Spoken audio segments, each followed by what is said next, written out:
Hi friends, welcome back to my YouTube channel जिसका नाम है मेडिसिन नॉलेज। यहाँ आपको मिलती है किसी भी मेडिसिन की कंप्लीट जानकारी पूरी की पूरी एक ही वीडियो के अंदर। आज की ये वीडियो हमारी एलिग्रा 120 mg और एलिग्रा 180 mg टैबलेट यानी कि फेक्सोफेनाडाइन 120 या 180 mg टैबलेट के बारे में है। मेरी सभी वीडियो की तरह ही हम इसको भी जानेंगे, इसकी भी जानकारी ऐसी हासिल करेंगे जो बाकी सब मेडिसिन के बारे में करते हैं। ये जो आप टॉपिक की लिस्ट देख रहे हो ना स्क्रीन पे, इन टॉपिक के अंदर अंदर इसकी सारी जानकारी कवर हो जाएगी। ठीक है, ये सारे टॉपिक आप देख लीजिए, इन टॉपिक को हम कवर करने वाले हैं। तो चलिए स्टार्ट कर लेते हैं, देख लेते हैं इसकी डिटेल्स। देखिए, ये एक एलोपैथिक मेडिसिन है फ्रेंड्स। इसको लेने से पहले इसलिए डॉक्टर के कंसल्ट तो ज़रूरी है ही।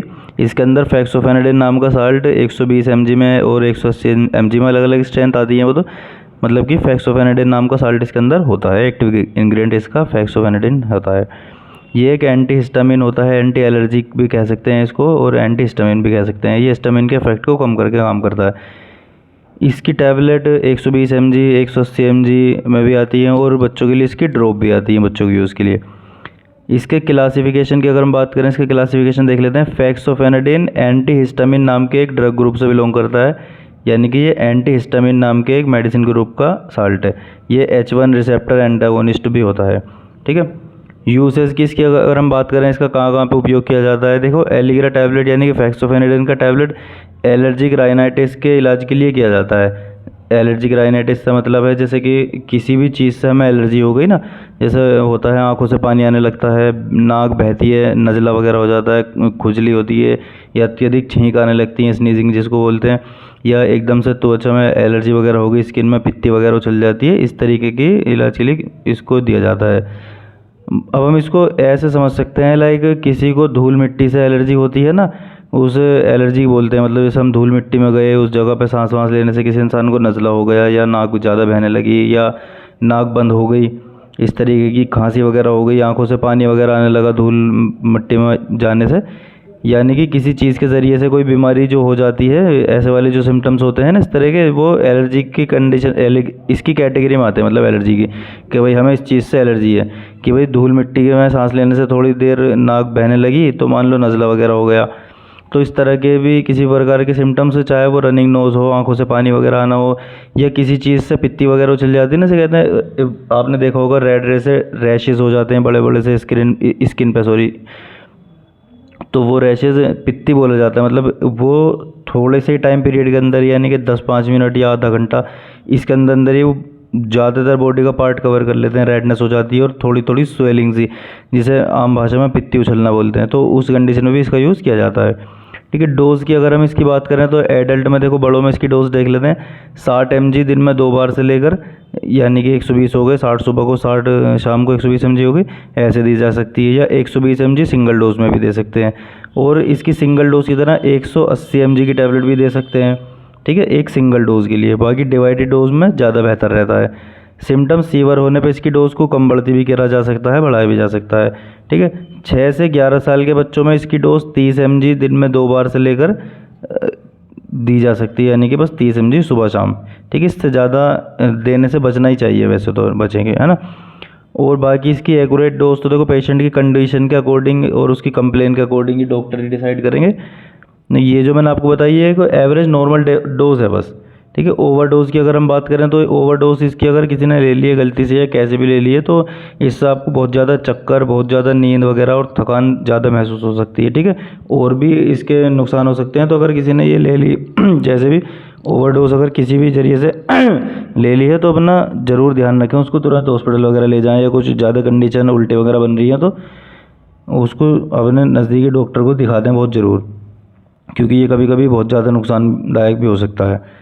मिस्ड डोज की अगर हम बात करें, अगर किसी से डोज मिस हो जाती है, देखो पहले तो अपने प्रिस्क्रिप्शन के हिसाब से ले लो डोज। अगर फिर भी आदमी भूल भी जाता है, भाई इंसान है, तो अगर भूल लग गई, अगर किसी कारण नहीं ले पाए, कुछ भी काम था, तो जैसे नेक्स्ट डोज का टाइम हो जो तभी उसकी डोज को ले लें, फिर नेक्स्ट वाली को। और तब तक अगर ऐसा ना करें कभी डोज मिस हो गई तो 2-2 गोली खा जाओ, है ना, ऐसा मत करना कभी भी।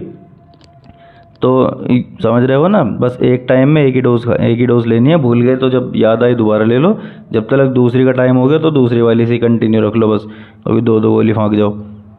मोड ऑफ एक्शन जानने की कैसे काम करते हैं ये देखो भाई, हमारी बॉडी के अंदर एक सब्सटेंस होता है हिस्टामिन नाम का, जिसका नाम हिस्टामिन होता है, जिसकी अगर एबनॉर्मल क्वांटिटी रिलीज होने लगे ना स्किन के अंदर हमारी, तो एलर्जिक रिएक्शन देखने को मिल सकते हैं। या स्किन के अंदर हो गई जैसे पित्ती उछलेगी कुछ भी, और इसी तरह से नोज़ बहती है जैसे नज़ला वगैरह, जो मैंने अभी यूजेस बताया ना, वो सब इसके वजह से ही होते हैं, इसके हिस्टामिन के रिलीज़ होने की वजह से। ये अपनी अलग ही लेवल में चलना शुरू हो जाता है किसी भी कारण से, तो तब इसका यूज़ किया जाता है। तो ये जो फेक्सोफेनाडिन है, ये इसके जो रिलीज़ होने की जो क्वांटिटी है ना, उसको बंद करता है, उसको कम करता है। तो जब ये जो हिस्टामिन है तुम्हारा, ये रिलीज़ होना बंद हो जाएगा या कम हो जाएगा, तो ये अपने जो है ना, जो क्या कहते हैं इसे सिम्टम्स बने हैं, ये ट्रीट होने लगेंगे, अपना आप मरीज़ ठीक होने लगेगा। तो कहते हैं ना, मरीज़ एकदम झकास हो गया, फिट एंड फाइन, इसी तरह से हो जाता है। तो बस जान लेते हैं इसकी प्रिकॉशंस यानी कि सावधानियाँ। देखिए, हर टैबलेट का अपना अलग ही मामला होता है, अलग ही स्वैग होता है ना, इसी तरह इसका भी है। इसको लेने से पहले इसके बारे में जानकारी, सावधानी ज़रूर पता होनी चाहिए। पता चल रहा आप तो ये टैबलेट ले ली किसी और चीज़ के लिए और लेने के देने पड़ गए यहाँ पे। देखिए, प्रेगनेंसी की यदि हम अगर बात करें, तो प्रेगनेंसी में इसको वैसे तो लेना बिल्कुल मतलब अवॉइड करो तो ज़्यादा बेहतर है। पर अगर आपके रिएक्शंस ऐसे हैं, आपके जो सिम्टम्स हैं, जो रिएक्शन आपको हुआ है, वो इस तरीके के हैं कि इसको रोकने के लिए इसको देना ही देना पड़ेगा, इसके बिना काम ही नहीं चल सकता, तो इसको दिया जा सकता है। लेकिन वो सिर्फ आपके डॉक्टर या आपकी गायनेकोलॉजिस्ट के प्रिस्क्रिप्शन के अंदर ही, और वो भी उनकी देख रेख के अंदर ही लें तो ही ज़्यादा बेहतर है। अपनी मर्ज़ी से तो लेना खैर भूल ही जाओ, ठीक है भाई।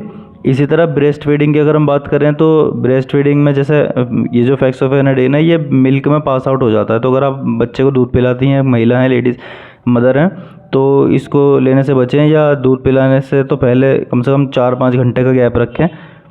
तो अगर पॉसिबल नहीं है ऐसा जैसे भी, तो अपने डॉक्टर को बता दें, वो इससे बेटर आपको प्रिस्क्राइब कर दें, तो वही ज़्यादा बेहतर है ना, वो बच्चे के लिए, क्योंकि हार्मफुल हो सकती है थोड़ी सी। बाकी ड्राइविंग में देख लेते हैं। अगर ड्राइविंग की अगर हम बात करें, या आपको ड्राइविंग करनी है या कुछ भी हैवी मैकेनिकल वर्क करना है, तो उसकी एबिलिटी पे तो कुछ आपको फ़र्क पड़ने वाला है नहीं, लेकिन इससे चक्कर और नींद वगैरह का एहसास होता है। तो इसलिए इसको लेने से आप ड्राइविंग करने में ध्यान रखें।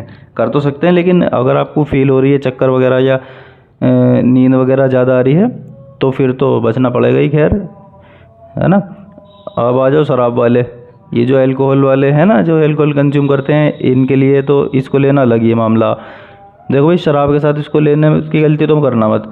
कभी पता लग रहा तुम दारू के साथ पी गए से, दारू से तो तुम्हें वैसे ही नशा हो गया, इसमें भी सडेशन है, चक्कर आएंगे तुम्हें इससे भी। मतलब कहने का ये है, अल्कोहल के साथ इसको लेने से आपकी परेशानियां बढ़ सकती हैं। इसके जो एलिग्रा के यानी कि फेक्सोफेनाडिन के जो साइड इफ़ेक्ट होते हैं, वो शराब की वजह से बढ़ सकते हैं, ठीक है। तो अल्कोहल के साथ तो आप इसको लेने से बिल्कुल ही बचे, तो समझ जाओ, बस ध्यान ही रखो अपना। कॉन्ट्राइंडिकेशंस देख लेते हैं इसके। देखो भाई, अगर आपको फेक्सोफेनाडिन से एलर्जी है, तो इसका यूज़ तो फिर तो आप कर ही नहीं सकते। खैर, अगर आपको कोई भी वाइटल ऑर्गन जैसे हार्ट वगैरह, किडनी, लीवर, इस तरीके की किसी भी ऑर्गन से रिलेटेड कोई बड़ी परेशानी है, समस्या है, या किसी तरह की आपकी दवाई चल रही है इन वाइटल ऑर्गन से रिलेटेड, तो इसको लेने से बचें तो खैर नहीं। मतलब अगर ज़रूरत है आपको तो लेनी भी पड़ेगी, लेकिन अपने डॉक्टर को आप बता दें कि हमारी इस चीज़ की दवाई चल रही है, या हमें ये परेशानी है ऑलरेडी पहले से, तो आप उसको बता दें। और यदि आपकी उम्र ज़्यादा है, आप एक ओल्ड एज पेशेंट हैं, उम्र दराज पेशेंट हैं, तो भी इसको लेने से आप बचें, क्योंकि इससे नींद वगैरह, चक्कर वगैरह ज़्यादा आ सकती है। तो बूढ़े लोगों की परेशानियाँ बढ़ जाती हैं कभी कभी थोड़ी सी, ठीक है। ज़्यादा ओल्ड पेशेंट को इसको देने से बचें, है ना। ड्रग इंट्रैक्शंस देख लेते हैं इसके। कभी कोई भी मेडिसिन की जो होती है ना, कोई भी टैबलेट हो, वो एक केमिकल टेक्निक की तरह ही केमिकल टेक्निक से ही काम करती है हमारी बॉडी के अंदर। तो कोई मेडिसिन किसी दूसरी मेडिसिन के साथ उल्टा ही अपना मामला कर देती है। पता चल रहा 2 मेडिसिन एक साथ खाई, और वो बीमारी से तो क्या लड़ गई, वो आपस में खुद ही भिड़ गई और बॉडी को नुकसान ही हो गया, ठीक है। आप अपने डॉक्टर को पहले से बता दें, यदि आप किसी भी तरह की कोई मेडिसिन लेते हैं, है ना, चाहे वो हर्बल हो, आयुर्वेदिक, यूनानी, होम्योपैथिक, देसी, कैसी भी हो, या कोई जैसे जिम वाले लड़के सप्लीमेंट वगैरह लेते हैं, तो जो भी सारा मामला है वो अपने डॉक्टर को पहले से बता दें, तो वो ज़्यादा बेहतर होता है, ठीक है। तो फिर उसके हिसाब से आपके डॉक्टर आपको बेटर प्रिस्क्रिप्शन दे पाएंगे, ठीक है। देखिए, फेक्सोफेनाडिन को आप कीटोकेनाजोल के साथ नहीं ले सकते, और जी एरिथ्रोमाइसिन के साथ नहीं ले सकते। कीटोकेनाजोल फंगल इन्फेक्शन को ट्रीट करने की मेडिसिन होती है एक, और एरिथ्रोमाइसिन तो एंटीबायोटिक होती है एक। इनके साथ आप इसको नहीं ले सकते, ठीक है। और इसी तरह आप इसको अंगूर का जूस यानी कि ग्रेप्स का जो जूस होता है ना उसके साथ, एप्पल के जूस के साथ और ऑरेंज के जूस के साथ भी नहीं ले सकते, क्योंकि ये चीज़ें इसके साइड इफ़ेक्ट को बढ़ाती हैं। तो ध्यान रखें इन बातों का, ठीक है। साइड इफ़ेक्ट देख लेते हैं। इसके साइड इफ़ेक्ट कुछ ज़्यादा खास इसके है नहीं, बस आपको नोज़िया वगैरह हो सकती है, डिजीनेस, चक्कर वगैरह है ना, थकान सी महसूस हो सकती है। ये नॉर्मल से साइड इफ़ेक्ट अगर होते भी हैं तो अपना आप ही ट्रीट हो जाएंगे, नहीं होते तो अपने डॉक्टर को बता दें, वो आपको फिर इसे डिसकंटिन्यू करके कुछ और प्रिस्क्राइब कर देंगे या उसका साइड इफ़ेक्ट का ट्रीटमेंट चला देंगे आपका, ठीक है। प्राइस की इसकी हम अगर बात करें लास्ट में तो इसके प्राइस 218 रुपये MRP है इसके ऊपर, यानी कि 21 रुपये 80 पैसे की एक टैबलेट हो गई। डिस्काउंट वगैरह करके आपको 17-18 रुपये में एक टैबलेट मिल जाएगी। बाकी अलग अलग कंपनियों के प्राइस भी अलग अलग हो सकते हैं, तो वो आप कंपनी के अकॉर्डिंग देख सकते हैं। ये मैंने आपको एलिग्रा टैबलेट के बताए हैं, ठीक है। बाकी फेक्सोफेनेडिन साल्ट के और भी कई ब्रांड आते हैं, उनके MRP और उनके रेट अलग अलग हो सकते हैं, ठीक है। तो फ्रेंड्स ये थी जानकारी फेक्सोफेनेडिन टैबलेट के बारे में। आई होप कंटेंट पसंद आया होगा आपको, वीडियो में मिली जानकारी आपके काम आई हो, जरूरी हो आप इसे अपने दोस्तों में ज़रूर शेयर करें, ठीक है। लाइक करें, बिना लाइक करे निकल लेते हो वैसे ही, ठीक है। शेयर भी करें अपने दोस्तों में। Well, thanks for watching. मिलते हैं नेक्स्ट वीडियो में, तब तक के लिए बाय बाय, टेक केयर।